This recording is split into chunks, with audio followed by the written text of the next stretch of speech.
Dans cette vidéo, je vais vous montrer comment installer une batterie lithium Autonomax sur une Club Car modèle précédente ou Tempo. Donc l'emplacement batterie vide ressemble exactement à ceci. Donc là, on a enlevé les batteries au plomb d'origine. On se retrouve avec nos câbles moins et plus d'origine de notre Golfette.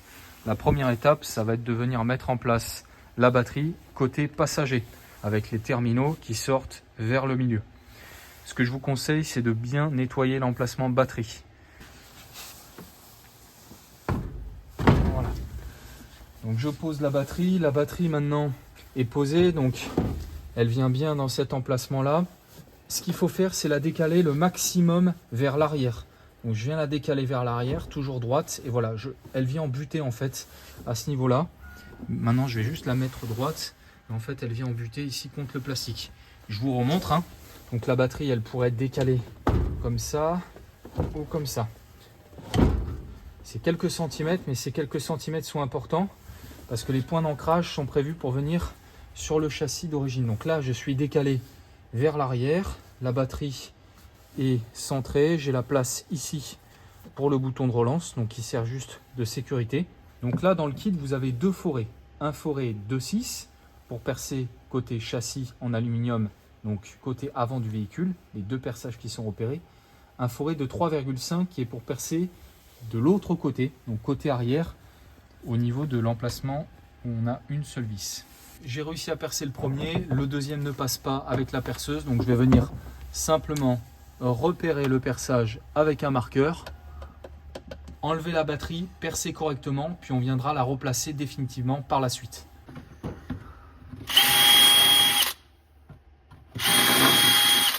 Voilà, les deux perçages sont faits. Maintenant, je peux vérifier. J'ai un emplacement pour mes deux vis M6. Donc, elles ressortiront de l'autre côté, côté châssis. On viendra mettre l'écrou. Donc là, ça passe bien. Je peux venir mettre ma batterie maintenant définitivement. Je viens remettre en place ma batterie. Je vais venir me réaligner.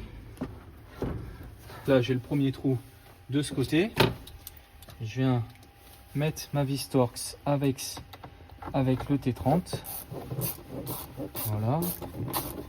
Donc là, le foret de 3,5 a servi à pré-percer pour que la vis rentre correctement. Elle tient dans le plastique, donc on ne serre pas trop fort. Je viens juste m'aligner. Voilà, avec mes anciens perçages. Et je peux venir placer mes vis M6. Donc là, mes deux vis sont mises. Maintenant, on va passer sous le véhicule pour simplement mettre les deux écrous de l'autre côté. On se retrouve sous le châssis à ce niveau-là. On voit bien les deux vis qui sont sorties côté traverse. Donc pourquoi il faut déplacer la batterie sur la gauche? C'est pour que les vis sortent bien côté traverse et ne sortent pas à l'intérieur de l'IPN. Donc là, je viens placer mes écrous. Les écrous sont mis en place par le dessous. On va pouvoir serrer par-dessus. Donc maintenant, je peux venir terminer par serrer donc mes deux vis avec une douille de 10 par le dessus. Donc ici et là. Voilà, normalement, l'écrou vient prendre dans le châssis. Donc là, c'est très rigide. Et puis, je vais terminer par un léger resserrage de ma vis Torx. Voilà, je l'avais dévissé pour mettre en place le reste. Donc voilà. Maintenant, ma batterie est correctement installée. Ça tient bien. Ce que je vais faire, c'est positionner l'interrupteur de marche de la Golfette en position off. Donc, position tow ou remorquage. Donc là, on est en run. En bas, on est en position tow ou remorquage. Donc, puis maintenant, je vais pouvoir venir brancher le câble moins. Donc le moins ici, j'enlève le cabochon au niveau de la batterie. Je viens le mettre sur ma vis M8 d'origine. Donc la cosse, je l'ai préalablement nettoyée. Il y a beaucoup de sulfatation avec les batteries plomb d'origine. Donc on vient simplement nettoyer ces cosses. Moi, je vais la passer par le dessous. Je viens la remettre à ce niveau-là et serrer ça avec un tournevis. On serre jusqu'à la butée. Voilà, pas besoin de serrer plus fort. Quand le câble ne bouge plus, le contact est bon. On vient remettre le cabochon, très important, avant d'enlever le cabochon de la sortie positive. Puis là, on va venir brancher le câble positif de la Golfette. Donc pareil, préalablement nettoyé. Voilà, pareil, ça tient bien. Je remets le cabochon de protection. Et ensuite, je peux venir rebasculer le véhicule en position run ou marche. Donc là, on peut voir qu'au niveau de la jauge de batterie, ça c'est bien allumé. Je vais venir mettre le véhicule en mode on. Je suis en marche avant, je vais faire un essai très rapide, très léger. Hop, voilà, ça c'est bien déclenché, ça avance. Marche arrière, hop, ça fonctionne.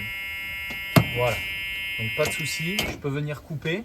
Au niveau de la jauge de la batterie, on a un petit film de protection qu'on peut venir retirer.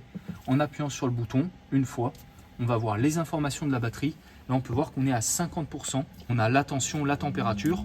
Donc là, 50%, on va laisser la batterie branchée, charger totalement jusqu'à 100%. Et puis, on pourra venir utiliser son véhicule comme normalement. Là, sur une Golfette d'origine en 2 places, vous avez environ 80 km d'autonomie avec une batterie comme ceci. Donc maintenant, vous pouvez venir remettre l'assise. Votre installation est terminée. Aucune spécificité au niveau des charges des batteries lithium. Il faut simplement essayer de brancher les batteries lithium le plus souvent possible. Tous les soirs, c'est le mieux. De garder sa batterie constamment chargée et d'éviter d'aller jusqu'à la coupure du BMS électronique qui est intégré à l'intérieur. Je vous souhaite une très bonne utilisation.